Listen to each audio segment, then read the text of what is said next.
கிறிஸ்துவுக்குள் மிகவும் பிரியமானவர்களே, ஆண்டவராகிய இயேசு கிறிஸ்துவின் நாமத்தில் என் அன்பின் வாழ்த்துக்கள்.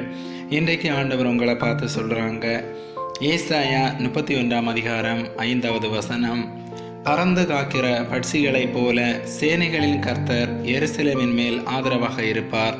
அவர் அதை காத்து தப்ப பண்ணுவார். அவர் கடந்து வந்து அதை விடுவிப்பார்.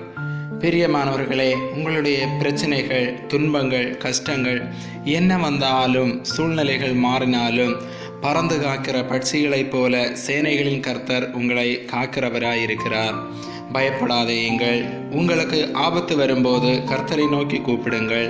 அப்பொழுது கர்த்தர் உங்களை பாதுகாப்பார். கர்த்தர் உங்களுக்கு ஆதரவாக இருப்பார். வியாதியினால் பாதிக்கப்பட்டிருக்கீங்களா? தொழிலில் என்ன செய்வதென்னு தெரியாமல் இருக்கீங்களா?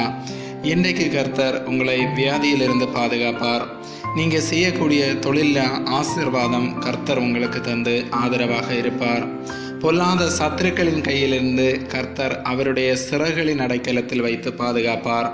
என்ன பிரச்சனையாக இருந்தாலும் கர்த்தர் பாதுகாத்து உங்களை தப்ப பண்ணுவார். ஜெபிப்போமா.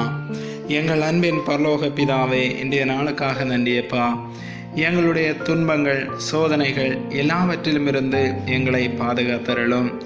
ஒவ்வொரு நாளும் எங்களுடைய தேவைகளுக்காக உம்மை மறந்து தேவைகளை நிறைவேற்ற ஓடின நேரத்திற்காக என்னை மன்னியும்.